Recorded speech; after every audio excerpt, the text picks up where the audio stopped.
Welcome to your Hope-Filled Perspective with Dr. Michelle Bengtson. I am delighted that you have chosen to spend a few minutes of your time with us this week. If you are the parent of teens or even of young children who will become teens and want to effectively guide them rather than managing them, then today's show is for you. Scripture tells us in Ephesians 6:4, "Fathers, do not provoke your children to anger, but bring them up in the discipline and instruction of the Lord." You know, the home is one of the best and hardest place to make disciples. Today, we're going to be talking about the high calling of parenting, and our focus will be on helping parents build a relationship with their child so that they can enjoy doing life together. On today's show, we're going to be talking to my friend, Connie Albers. Connie's been a spokesperson for Fortune 500 companies, as well as serving as director and board member for a nonprofit state homeschool organization. She's a blogger who engages with parenting, personal development, homeschooling teens, organization, and leadership.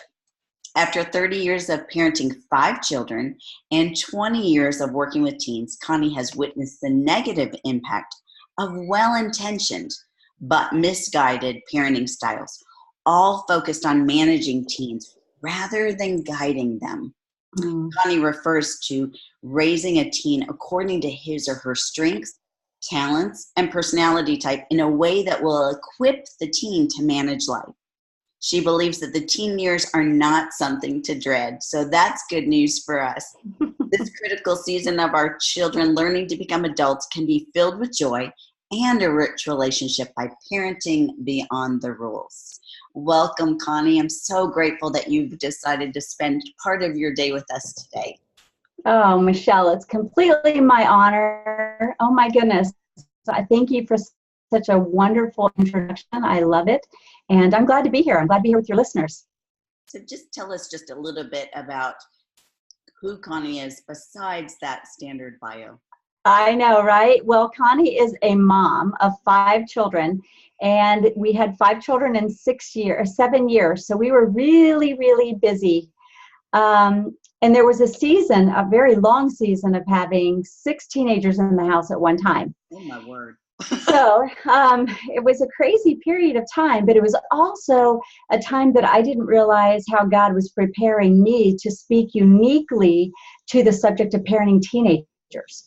You know, there's a lot of things that we as women learn along the way, you know, housekeeping or organization or time management or cooking skills or just, you know, a variety of things in different, you know, areas of interest. For me, this area of teenagers just kept resonating because that's where we lose our kids. And they're trying to grow up and we want them to grow up, but then we get afraid. So we start pulling back or we start putting on more rules. And it is interesting how that is the first book that I actually ended up writing was this whole thing of I've seen so many families, Michelle, and I'm sure in your practice, you've seen the same thing. So many families have been just ruined and shattered and torn apart at the hand of unbending rules. Yeah. Rules are needed, but we have to adjust. And that was what I was given the opportunity to write okay, when do you lighten up on the rules? When do you change? When does that standard shift and pivot? And that is what I actually love talking about. So out of all the great things I've been able to do professionally, this is like near and dear to my heart, because at the end of the day, when your kids are no longer in your house, I want parents to have their kids want to come back and see them, not, you know, just like, thanks, Mom and Dad, now I'm done. Yeah. But where did the ultimate passion really come from for learning how to steward that? You know, for me, my passion came out of a really difficult time so that I could work with others. But where did that come from for you? That's a great question, Michelle, because it came out of a very dysfunctional background. My childhood is not something I share too deeply about in the book.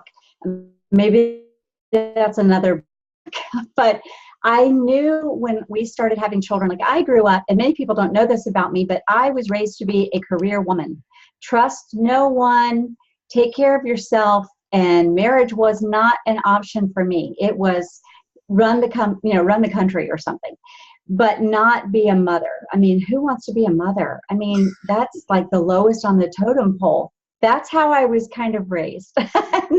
So when I did get married, so that's where it came from. And the childhood that I was raised up in was very conditional. If you performed, you were appreciated and not, you weren't in trouble. So I lived my life watching my older brother get in trouble. And then I decided, okay, that didn't work. So I'm probably going to go in a different way. And that's what birthed this is in the teen years. I thought those were the most critical years where we can come alongside of our child instead of, in my case, I was really kind of left to fend for myself. Not because my mother was a bad mother. She was a single mom. And that doesn't mean every single mom's going to have this struggle. But my parents divorced when I was 11, right at the tipping point. And my mom's life became absolute chaos. I mean, she was recovering from a divorce that was very nasty and bitter. She really took whatever energy she had left, which kind of gave me the crumbs. And I had to figure things out. And that's kind of where this was birthed is I kept saying, God, there's got to be a better way. Families don't need to have this much dysfunction and fighting and arguing over everything. God, there's got to be a better way. What is it? And so I just started paying attention. Bottom line is I just started reading and devouring everything I could on what is a good parent? What does that actually look like? And I kept reading various things back, authoritative parents where this is how we do things and your way, it's my way, or you're just in trouble. Or the permissive parent who had hey, I don't care, just do whatever you want to do. And in my case, that was kind of how I was raised. Well, that doesn't work well for most kids. It may work for some, but it didn't work for many because God's word says a child left to themselves bring forth destruction. And I often found myself in a lot of trouble because I didn't have the guidance. And that's what clicked with me. It was kids they need our guidance. That to a long answer to a short question, but that was the catalyst for this book. Yeah, they don't think they do. They're at that stage where in psychology we call it separation and individuation, where they're trying to separate and become their own person. But there is a time in their life where they still do need parental guidance. But as you said, there are ways to do it that are more effective than others. And I think parenting styles have changed over the time. When I was growing up, I was brought up to believe that you're not your child's friend. You are the parent. But what I see in my private practice so often is that parents don't want to parent. They want to be their child's friend. And what I know is that if you will parent now, then you can be friends with your child later. But Very if you well don't said. parent now, then they will come to resent you later because they missed out on key guidance and nurturing and steering them in the right direction. And they will resent that. But I notice a lot of parents, they would rather be friends. So help us to understand what actually led you to write Parenting Beyond the Rules, raising kids with confidence and joy. I love that because who doesn't want their child to be confident, filled with joy? But how do you do that? Yes, well, it starts with understanding their world because it's very, very different than what the parents grew up in. I have had the privilege of working with teens for many, many years, over 20 years now, and I just listened. And what I found so often is the parents just didn't know what their teens' world actually dealt with on a daily basis. And some of that has to do with social media, which is, in some ways, it has been devastating to the family, but in other ways, it has been very good for the family. And people think, how do you mean that? I mean that because technology is neutral. Technology is an amazing tool and resource that allows us to do what we're doing right now. Have this interview, and we're not next door, to each other, and I can't come to your studio. So that technology is neutral, but we have to realize the internet isn't safe. And when I start talking to parents about understanding the expectations by their peers, the cyberbullying, that it isn't happening just in the classroom. It's happening through anonymous apps. It's happening through apps that the parents, they're not even aware of. But these kids on some of these apps, many of these apps, sadly, they're rewarded for starting rumors about your child. And the better the rumor, the more juicy, the more hurtful, the more points they get, the more popular that person who posted it gets. And when parents start to realize this is a real thing, they all of a sudden want to pay attention. Or the fact that your child is expected to respond in a text in 1.5 seconds. They're expected to be on call, almost like a doctor, 24/7, which is why we see teens so sleep deprived. They're pinged all night long by one of their friends who had an amazing thought or wanted to share a funny joke. And if they don't respond back, they constantly hit them with another ping, ping, ping, until finally they wake up. It's like, what's going on? So Michelle, I start with helping parents understand the world their child's living in, and then how they can help their child navigate the social jungle and create a positive footprint. We're not going to keep our kids off the internet. It's just not a reality. We are made and designed for relationship, as you know, first with God and then with others. So it's natural our kids want to have friends. It's natural they want to feel like they're included and they're involved. What I really encourage parents to do is come alongside their child and help them find something they believe in. Could be the Pug Society. It could be, my daughters were very, very passionate about human trafficking, and they learned as much as they could, and then they used their social platform to create awareness. So they shined a light on other causes, and it helped their audience become aware, the other teens become aware of something maybe they weren't familiar with. That's the one thing parents don't realize is we used to have to read about history in textbooks. Our kids can check in on history as it's in process, live Facebook or Twitter. I mean, go to newsfeed and Twitter, and these kids, they're seeing it.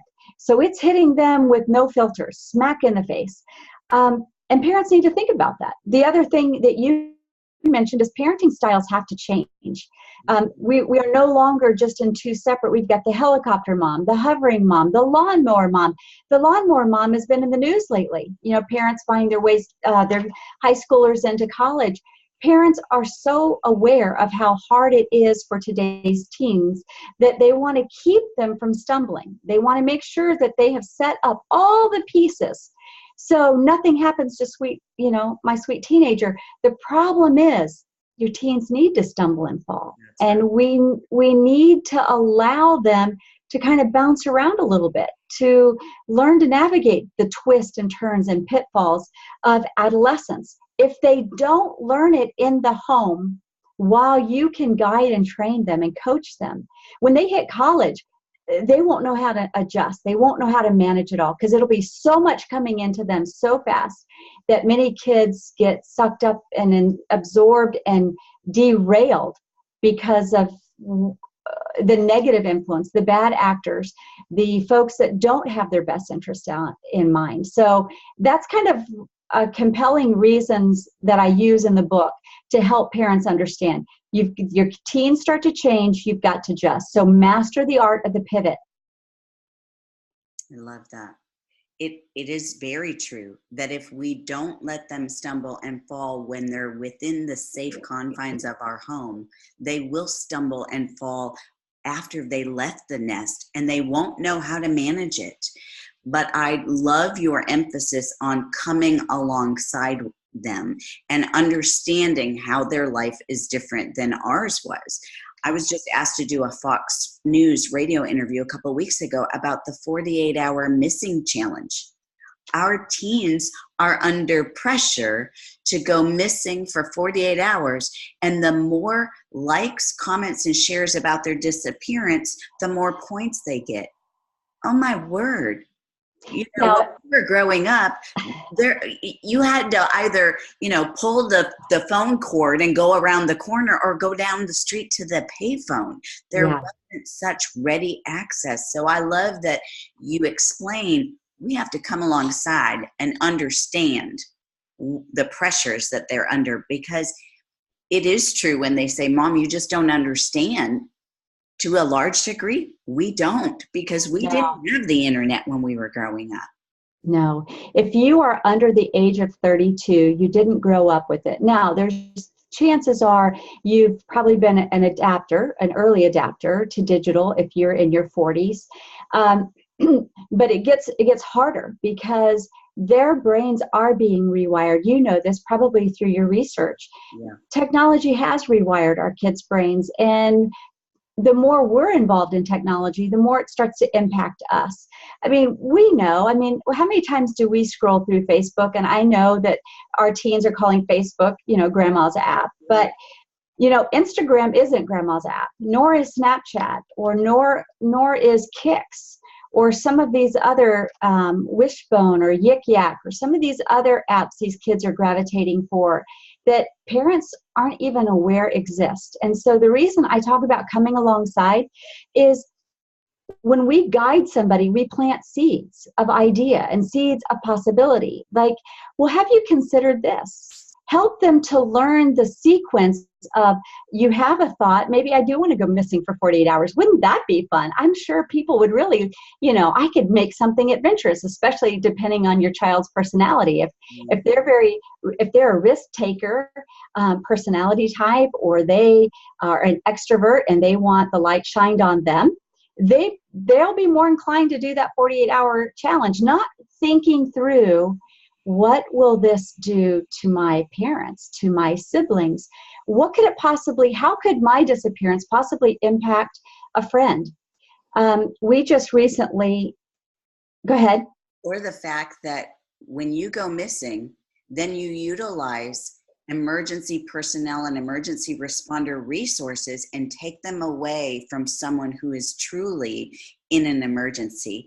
And if a false charge of going missing gets filed, you can have charges then against you that can be there and have long-term ramifications. Their brains as teenagers are not fully developed to be able to problem solve that sequence. So you're right. We have to help them think about the things that they're not yet capable of thinking of on their own. And a lot of times, Michelle, some of these brilliant ideas aren't really the mastermind of another teen that's just innocently come up with an idea. Yes. There's usually somebody on the other. If you could track it back to its origin, it's usually somebody who is actually trying to gain more followers themselves or make a name for themselves, or they're trying to monetize something. So they understand the more they can get people engaging with this new idea. It's like the 30-day sugar fast challenge. It's not people who just really care about all these other people's dietary intake. And I'm not saying that they don't, but it's a marketing ploy.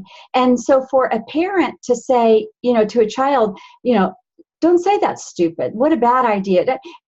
Those comments aren't going to land in your child's heart. They're going to bounce off like, Mom, of course you would say that. But when we plant the idea of thinking through the consequences, when we say, well, what do you think would happen if say you took up that challenge? Mm-hmm. Talk to me about what you think that would, or what if it was one of your friends and you pick a really close friend? Would you be worried about them? Would you be concerned? Would you think that maybe something might be wrong? Always try to give them a real life example of the scenario that you're talking about, and point out how other cases have been reported as well, where it wasn't. I literally had a friend's daughter who, she was a teenager. She got involved with a anonymous app and started chatting with somebody who pretended to be like a fellow, peer. This person wasn't. Person was in their late 20s, did coax this young lady to meet with her. And she ended up, I live in Florida, they found her in Georgia. Thankfully, she was alive and fine. But that is not the case for so many. So when we educate ourselves, when we also are willing to learn from our kids, why is that so appealing to you? What about this do you love? What do you love about Snapchat? that's an opportunity for them to open up. Now they will open up and be honest with you if they trust you, right? Michelle, you know this. Yes. They have to trust you. Creating that trust is showing that you're interested in them, not just managing them, which is why I like your approach, because it's not just coming down with the hammer and telling them what we think. It's coming alongside and saying, I'm really interested in your opinion and things that are important to you. Who doesn't want that? I know. And when they see that I also talk about in the book, Michelle, because you said why the beyond the rules, parents are really good at putting limits, boundaries, and rules up. I mean, you can find so many books about that. But as a mother of 5 now adult children, and having worked with so many teenagers, one thing that my kids used to talk about as I prepared to write this book was where we started getting pushback. And the more I could let up on some of the rules, like here's an example. One of my children was not very neat during the teen years. Happened to share a room with a sibling that was extremely neat. I never put tape down the middle of the room like some parents do. Maybe I was too lazy to do that. I don't know, but I just never did that. And when I would, I like list, and I'm a type A mama. I like list, and I want to get things done because, frankly, I just want to go play. I mean, I would like to be done with everything I had to do so we could go enjoy some sunshine. One of the things, she came up to me and she said, Mom, I already know what you want me to do. Parents, haven't you found this to be true, Michelle? The kids already know what you think, what you expect, and what your opinion is by the teen years. They've listened to you their whole life. Yes. Now they want you to listen to them. And when she came to me and she said, Mom, I feel like a little kid with this, list of responsibilities that I would put on the fridge that everybody needed to do. You're part of the family. You need to work, vacuum, clean up your room, do your laundry, things that you're capable of doing. Life skills that you need when you no longer live at home. Mm-hmm. And she said, she made an appeal. She said, hey, Mom, I feel like my little siblings, when you put this list up there and I have to check it off, I feel like you're treating me like a little kid. I said, well, what would you like me to do? She said, could you just not put it up on the list? On the refrigerator? And I'm like, absolutely. So I didn't put it on the refrigerator. And then I noticed the work wasn't getting done. And I'd have to go to her and talk. It took years to work through that.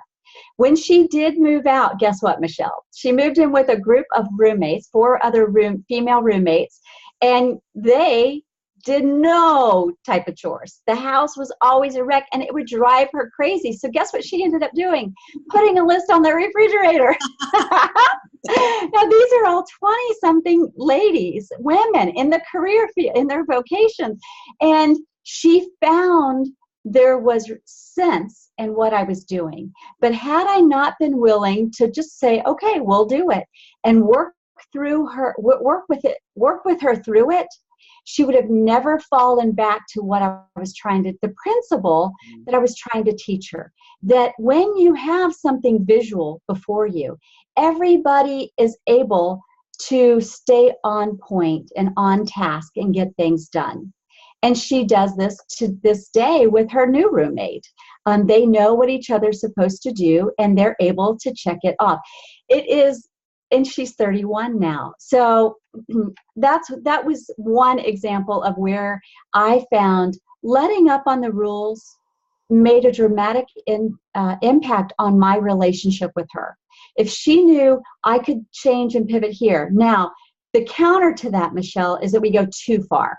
And we have no rules and no limits and no boundaries. Well, we have to have those for safety. Like you said, if children misbehave and the law enforcement gets involved, the laws are written and they are enforced. And they are for our safety. We can't just drive however we feel and run a red light and not stop at a stop sign. We can't do that because other people are impacted by our decisions. Same within our home. Our teens' decisions impact the rest of the family. So we can't just say, here's the cars. I'll see you when you get home. It doesn't work that way, as you know. So I don't advocate there are no limits, there are no rules, and I don't advocate for that. But I do say, as your child grows and matures and starts earning that freedom because they've shown themselves to be responsible and trustworthy and honest, the character qualities that you want to see in a responsible adult, then you can start adjusting your rules, because they're going to follow them without you having to stand over them. Does that make sense? It does. And you had 5 teens at the same time. What would you say to that parent who says, I'm just so frustrated because what worked with my first child isn't working with my second or my third child? Because what I have found is that you have to parent each child differently because they are different. How do you speak to that?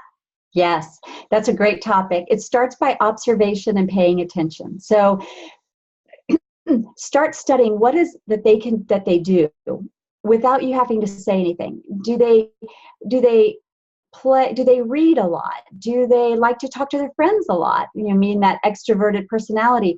Do they like to research? If you tell them to do something, or if you tell them something, and let's say your fact isn't exactly right, and they fact check you, maybe they're a researcher or a learner.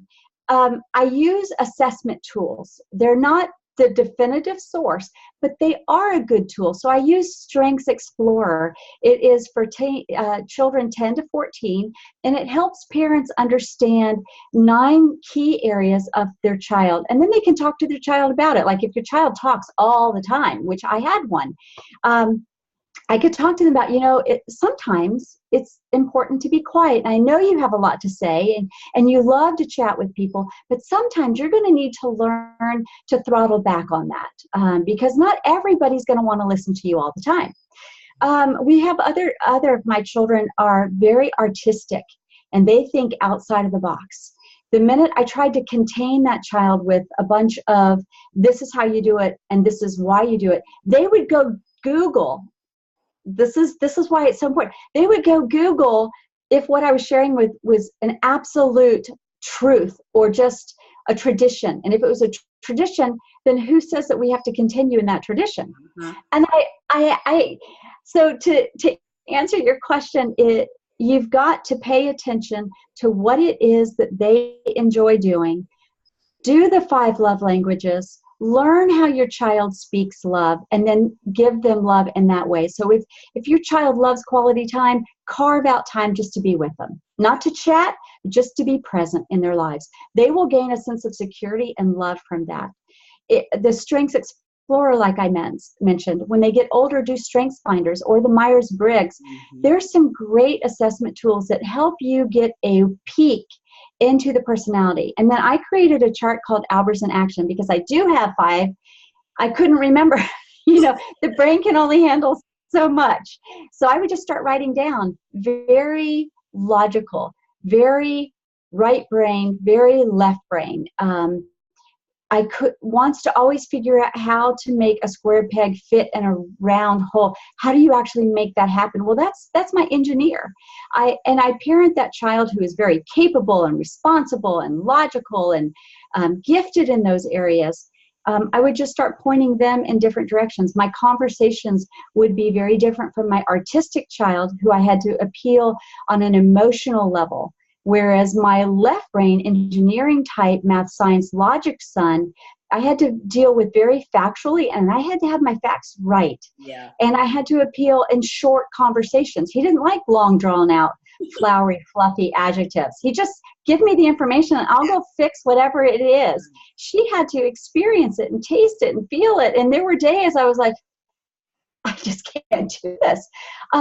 So as parenting teens is exhausting, but if you put the work in, you will enjoy the relationship that you are creating so much more, and you will just minimize that conflict because they know you're on their side, you're on their team, and you want what's best for them.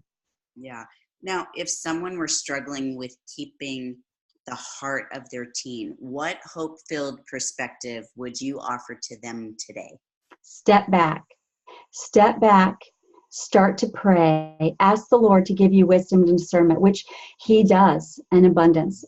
He will help you because he's formed and fashioned your child. He is the creator. He's the architect. That's right. Consult the architect. He knows the plans he has for your child. Trust the Lord to give you the wisdom and discernment and insight that you need to either back off or to go and approach that child in a different way. The hope-filled perspective, Michelle, is it's never too late. If you've lost the heart of your child, if the relationship is in great strain right now, you're in embattled argument over clothing or shoe style or hairstyle or a variety of topics, if you step back and you reapproach them in a way like we have talked about, where you are willing to adjust and change, and you ask them, what am I doing? What can I do better? How can I communicate with you more effectively? How can I love you better? How can I serve you as you're trying to grow up? It starts to melt the heart. It starts to cause that resistance. Now, it may take a while. If you've lost the heart of your child and they're rebelling against you, it may take a while. But honestly, like you said, it's always too soon to quit. It's never too late to repair and restore a broken relationship. But it really starts with you. Don't wait for your teen to have an epiphany and think, I've just been a bad teenager. That's probably not going to happen until they're older. And then they're telling you how you were an awful parent. But I really would start with praying, pay attention, reapproach them, and get them involved in the conversation. Ask them how you can work together and how you can support them with where they are, and make sure they know that they belong in your family, that their identity is in the family unit, that kids need to know where they belong and where they fit in. And I would often tell my kids, I am not a perfect mother. But for some reason, God put you in this home with me and with your father, and you are an imperfect person, and you're trying to become more in the image of who God made you to be. How can we work together? There's something healing about knowing that we are working together. Yeah. It's not me just enforcing this or shoving you down this path or making you do this, take this class or participate in this activity. It is not about me. It is about me helping you. I love that. Connie, thank you for sharing from your wisdom and your expertise. Listener, if you are a parent of a teen or a preteen and you're discouraged or you're frustrated or you're feeling like you're a failure as a parent, I hope that you heard what Connie said, that it's never too late to change that course. Scripture even assures us that if you will train up a child in the way he should go, even when he is old, he will not depart from it. That comes from Proverbs 22:6. So if you will do your part and parent alongside your child, then surrender your child to God's care and provision. I thank you for joining us this week for another episode of Your Hope-Filled Perspective with Dr. Michelle Bengtson. Until next time, will you please make it a hope-filled week?